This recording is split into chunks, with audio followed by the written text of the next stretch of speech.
Македонија е една од најранливите земји од хибридните напади, земајќи ја предвид нејзината положба, каде се вкрстуваат голем број на стратешки интереси. Од Институтот за комуникацијски студии на конференцијата Хибридни информацијски закани посочија дека има голем број на дезинформации, а граѓаните се почесто не може да ги препознаат. Додаваа дека борбата против оваа глобална појава треба да биде клучен приоритет на нашето општество.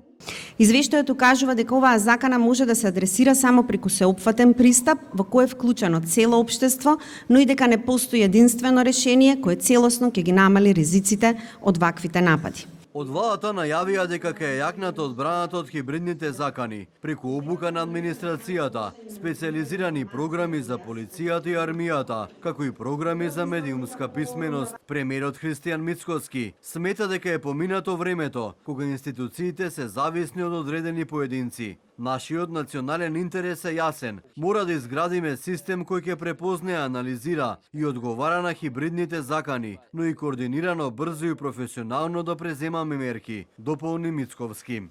Имаме обуки, но не доволно.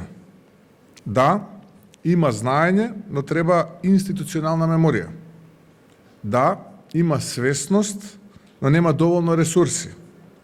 Реалноста е дека државата мора да гради одржлив систем, а не привремени одговори. Амбасадорот на Обединетото кралство Метју Лосон изјави дека нивната земја ќе ја поддржи Македонија во борбата против странските, како што рече манипулатори кои ги уриваат демократските вредности.